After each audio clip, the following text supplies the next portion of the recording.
How many times did I question my life while doing this? Spoiler, a lot. Hi there, I'm Astrid, and like many of you out there, I like to 3D model and draw, and today we'll be going over my Tequila Gundam Girl cosplay. We'll be covering everything from the concept design to the modeling, the printing, and the painting, all the way to the final look.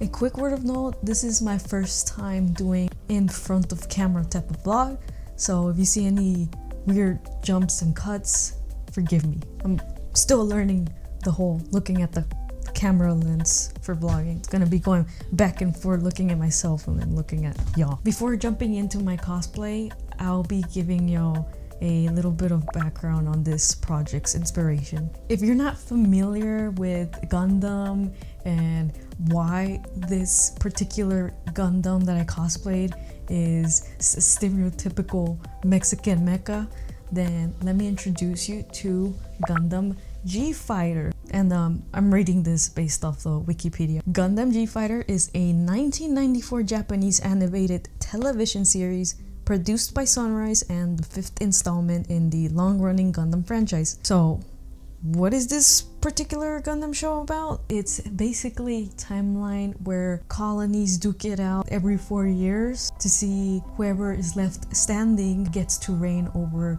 the other colonies. And in episode 7, Neo Mexico is introduced for the first and last time. And in that episode, we are introduced to the Gundam's pilot, Chico Rodriguez, who is a fugitive in his colony and is also trying to live a peaceful life with his sick sister. So a little bit about the actual Tequila Gundam. In the English dub, it actually goes by the Spike Gundam, understandably. And also, according to Wikipedia, its weapons include the Vulcan gun, beam trident, cactus needle, and hat cutter. Now, with the inspiration I got from them and examples, show them right here, I actually came across a few pictures of Gundam Girl cosplay, like the Gundam Wing, Zaku, and your OG RX-78. And what pretty much really gave me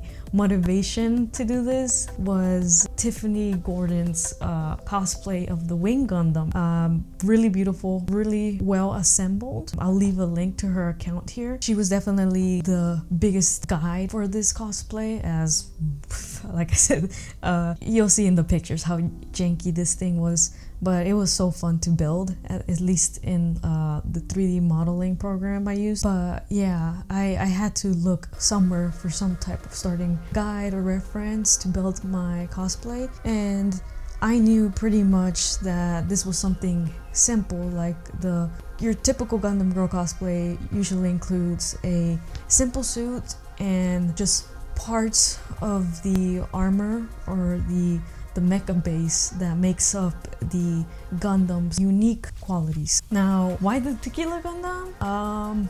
Honestly, it was probably the most fun and, would you say easiest, maybe easiest, quote-unquote, way to build a Gundam cosplay. Gundam G-Fighter was the first Gundam series that I was introduced to, and I got hooked on to the whole franchise after that. And at the same time, I was addicted to 3D printing. I still am. So this is the rough cosplay concept. I just took a random female body base from Google and just drew on top of that. At the bottom, it was pretty much just like a simple tan bodysuit I planned to use. And I didn't want to do like a small design on top to show like the gray parts of the Tequila Gundam, but in the end it wasn't necessary. It was a bit over the top. Plus, I didn't know how to sew at the time. I still don't. So in this rough concept, you can see the cactus shoulder, the other big shoulder piece with the the gun beams, the cannons, the big old cannons, and the cactus forearms, the waist belt, the actual torso piece, and leg coverings, including the shoe coverings. Now here you can see my 3D modeling process on some of these few parts. I do apologize because I did not record every single thing I was making, printing, or painting, even at the actual convention I wore the cosplay to. I did not take many clips or photos, and that's because it was pretty busy for me. At least I couldn't do much in the costume, hence why I needed my friend to be my handler at the con, and people were also trying to talk to me and take pictures and videos at the same time. So yeah, in the 3D modeling process, I went from, well, I used Maya and both 3D Blender. Why did I switch back and forth? Basically, Maya's expensive. I couldn't afford that. So 3D Blender is the way to go. Recommend that for anyone trying to start out with 3D modeling or printing. That's the best, cheapest way to learn how to 3D model. Now, the most common question I got was the balance issue.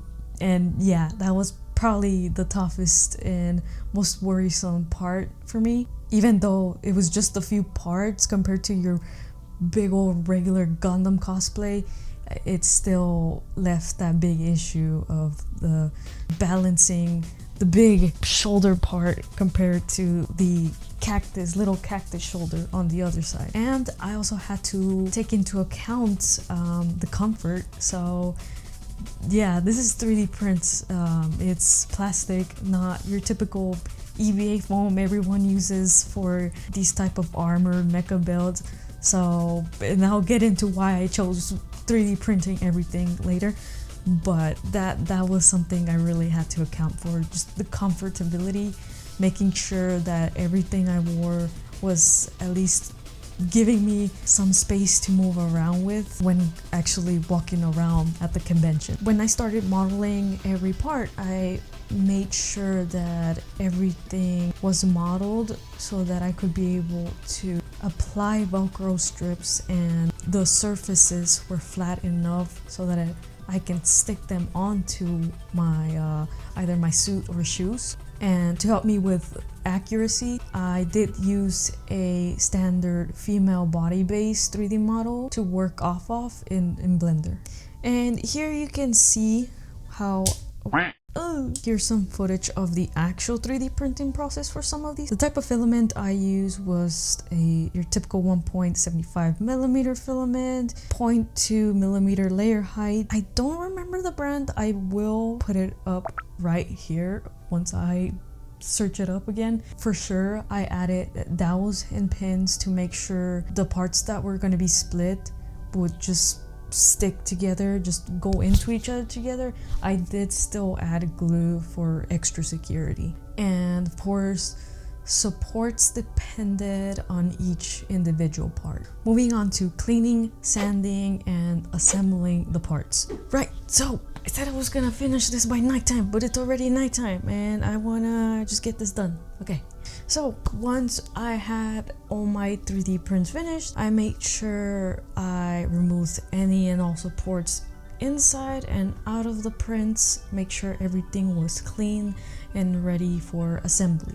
I used glue. I'll put the brand right here as well as the link. I just hit my microphone, stick all the pieces together, and I really want to emphasize this, even on parts that had pins and dowels, only because I wanted that extra security to make sure that all the parts held together once I got to using them and moving around with them. I then sanded with high and low grit sandpaper as well as any sanding tool I had with me. And then I added red sandable putty filler brand. It's also right here in my hand. I used the bundle type. That's probably the one I'll be sticking with for my next project because it really gets well into the gaps and crevices of my prints, and it dries really fast. So once that set and dry, I went back and sanded again. Wet or dry, it works well with either of those techniques. I then went in with a gray filler primer, Rust-Oleum, gave that a few coats to my 3D prints and went back and forth with sanding and spraying, sanding and spraying. If you really want that sleek, smooth finish, give it as many coats as you can. Obviously don't give it 1,000 ones, but a few, 3 to 5 times. And sanding, be patient with it, make sure it dries out really well, and you'll get something really good. And of course, after all of that is done, make sure just to go in with whatever color of your choices and give that also a few good 2 to 3 coats. And then the cherry on top is going in with a glossy primer, also Rust-Oleum. I'll explain why I chose that brand after. Make sure when you're spray painting not to go too slow or go too fast.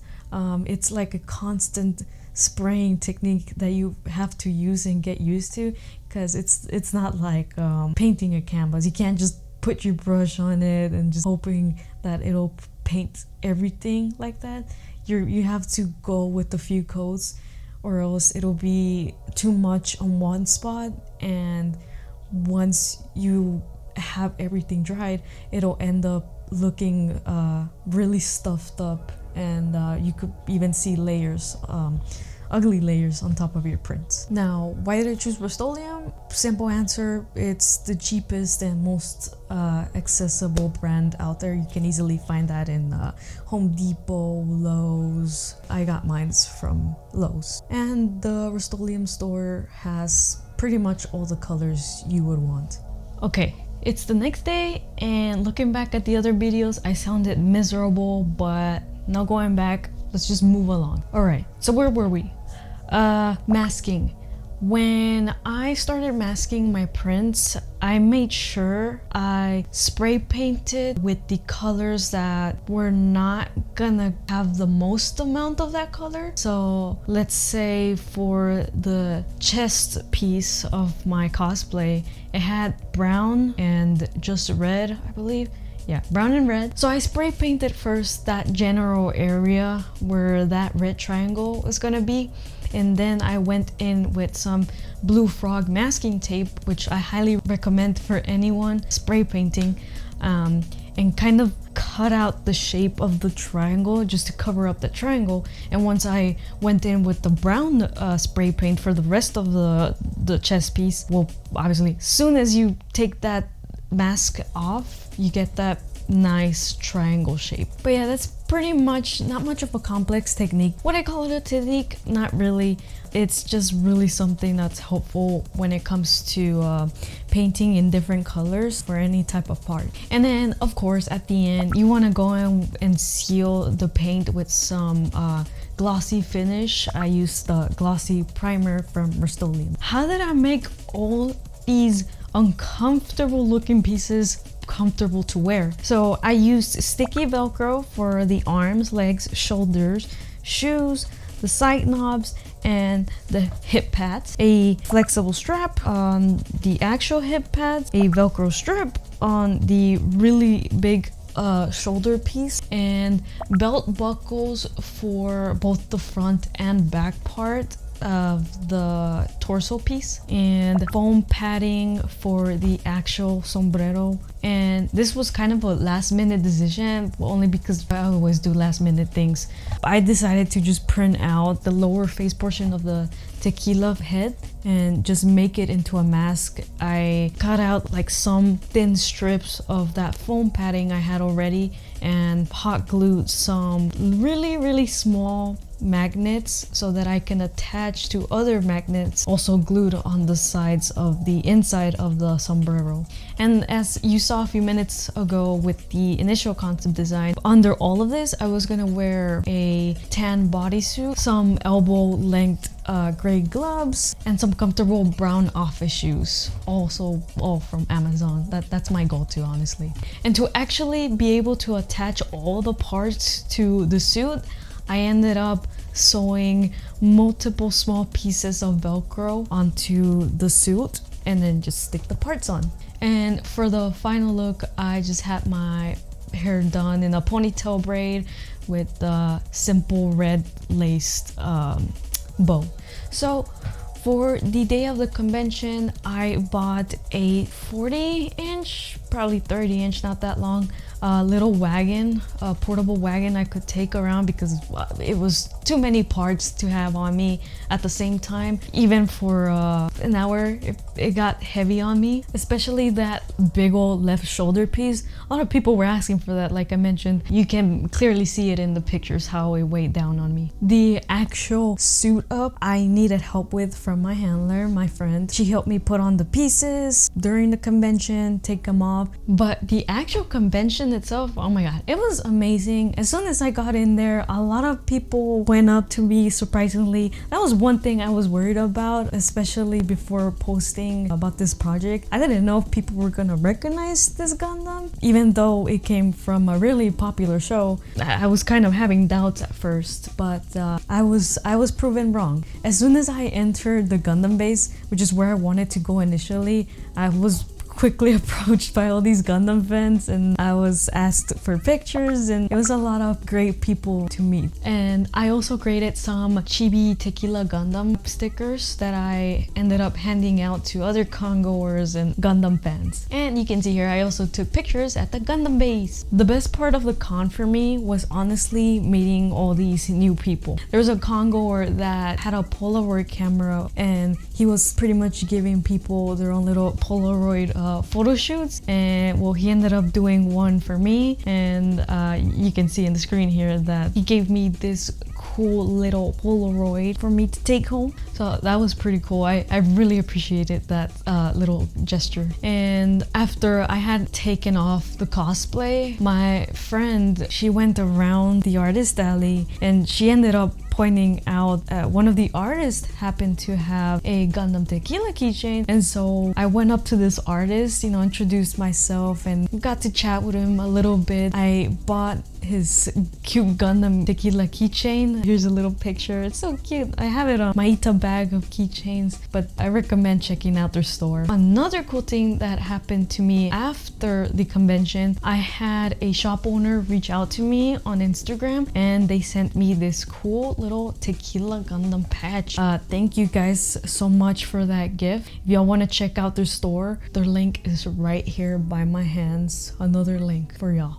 Okay, so what worked well? Let's go into analysis and reflection. Everything held in place. The color was nice. My 3D models were easy to work with, and the Velcro and accessory pieces were really handy. Now for mistakes. Lots of mistakes were made. Let's get into it. This was my very first self-made and armor type of cosplay. So first mistake was the fitting. I ended up reprinting this chest piece like 3 times, and it was such a big waste of filament. I should have taken the right measurements and not rushed anything. Measured twice, cut once. Second one, a lot of people pointed out the balance issues. I had that shoulder part weighed down on me a lot, and at some point it got tiring for me. I should have taken y'all's advice to use some sort of harness. Paint. This one wasn't as big as the other ones, but I ended up using the wrong type of spray paint for the tan color of the cosplay. I just ended up buying like this color that I thought was your regular glossy spray paint on your everyday project, and turned out it was graffiti spray,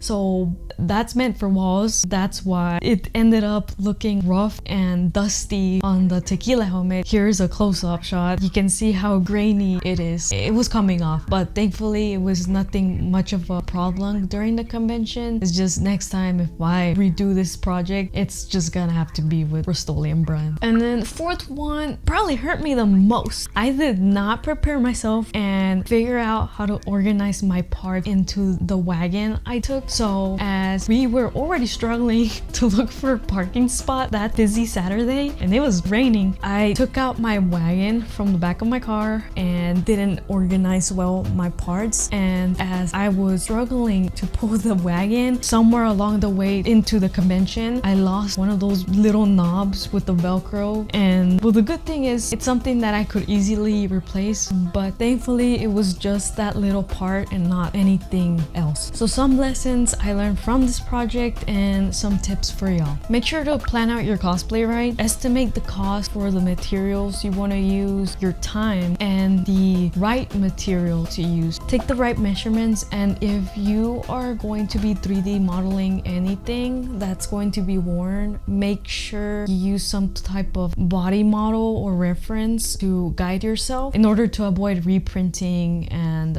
wasting any filament. Number 3, know what type of paint you're using. Don't just go with you think it's the right color, but it ends up being some sort of paint that's not meant to be for 3D prints or EVA foam. This one's mainly for you 3D modelers out there that like to cosplay. If it doesn't have to be 3D printed, don't 3D print it, especially if it's going to cause issues like with comfort or wearability.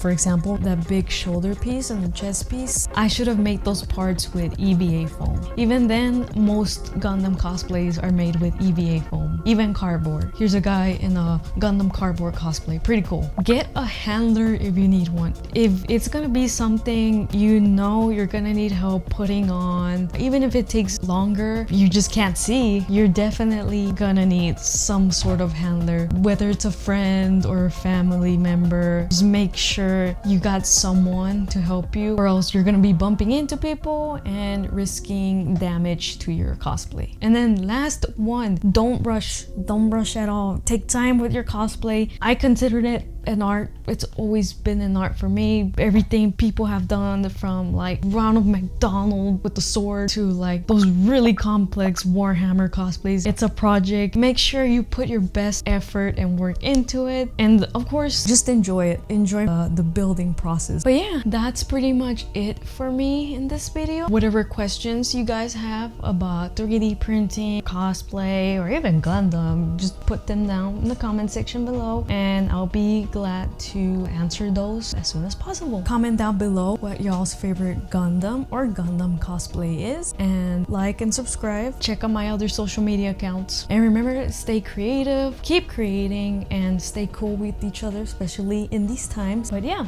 I'll be seeing y'all around. Bye.